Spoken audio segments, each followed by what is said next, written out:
Hi friends, welcome to YAS info channel. Friends, ఈరోజు మీ అందరికీ ఈ వీడియోలో ఇప్పుడే వచ్చినటువంటి ఒక ఫ్లాష్ ఇన్ఫర్మేషన్ అప్డేట్ గురించి చెప్పడానికే ఈ యొక్క వీడియోని అయితే చేయడం అయితే జరుగుతుందండి.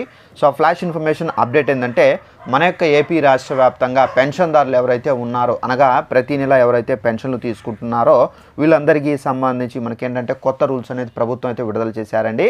అయితే ఈ కొత్త రూల్స్ ఏంటి, దానికి సంబంధించిన పూర్తి వివరాలు తెలియజేస్తాను. ఈ వీడియో మీకు నచ్చినట్లయితే లైక్ చేసుకొని, ఛానల్ ఎవరైనా సబ్స్క్రైబ్ చేసుకోకపోతే వెంటనే ఛానల్ కూడా సబ్స్క్రైబ్ చేసుకుని ఫాలో అవుతానండి.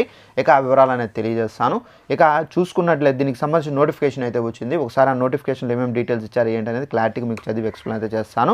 సో ఇక్కడ చూసుకున్నట్లయితే పెన్షన్లు తీసుకునే వారికి అదిరిపోయేటటువంటి శుభవార్త అయితే వచ్చింది. అయితే పెన్షన్దారులకు సంబంధించి పెన్షన్ల పంపిణీపై ప్రభుత్వం కీలక నిర్ణయం అయితే తీసుకున్నారు. సో లబ్ధిదారులకు ఒకరోజు ముందే పెన్షన్లు పంపిణీ అయితే చేయాలని చెప్పేసి అయితే నిర్ణయం అయితే తీసుకున్నారండి ప్రభుత్వము. సాధారణంగా ప్రతి నెల 1వ తేదీన అయితే పెన్షన్లు పంపిణీ అయితే చేస్తున్న సంగతి అందరికీ తెలిసిన విషయమే.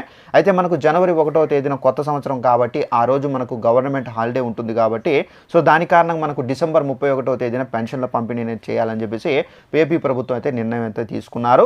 అయితే ప్రభుత్వం ఏంటంటే ఎన్టీఆర్ భరోసా పెన్షన్ కింద మనకు వృద్ధులకు వితంతులకు 4,000 రూపాయలు అయితే పెన్షన్లు అయితే పంపిణీ అయితే చేయబోతున్నారు. అలాగే రెండో రూల్ చూసుకున్నట్లయితే వారికి నెలలోపే పెన్షన్లు, కొత్త పెన్షన్లు తీసుకుంటున్న భర్త చనిపోతే అదే నెలలో భార్యకు ప్రభుత్వం పెన్షన్ అయితే అందించాలని చెప్పేసి అయితే డిసైడ్ అయితే అయ్యారు.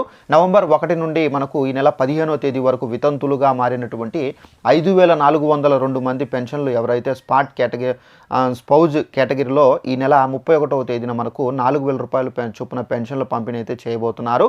అలాగే మనకు 3 నెలలకు సంబంధించినటువంటి వ్యవధిలో పెన్షన్లు తీసుకోలేని వారు దాదాపు 50,000 మంది వరకు అయితే ఉన్నారు. 2 నుండి 3 నెలలు మొత్తాన్ని ఒకేసారి అయితే ప్రభుత్వం అయితే అందజేయబోతున్నారండి. ఇది మనకు పెన్షన్దారులు ఎవరైతే 3 నెలల వరకు పెన్షన్లు తీసుకోలేదో వారందరికీ సంబంధించి అందజేయబోతున్నారు. అలాగే మనకి ఏంటంటే డిసెంబర్ 31వ తేదీన అయితే ఈ పెన్షన్ల పంపిణీ అనేది చేయబడతారండి. సో ఇదంటే మనకు ఉన్నటువంటి ఇన్ఫర్మేషన్. ఈ వీడియో నచ్చినట్లయితే లైక్ చేసుకొని ఛానల్ సబ్స్క్రైబ్ చేసుకోండి. Thanks for watching this video. All the best.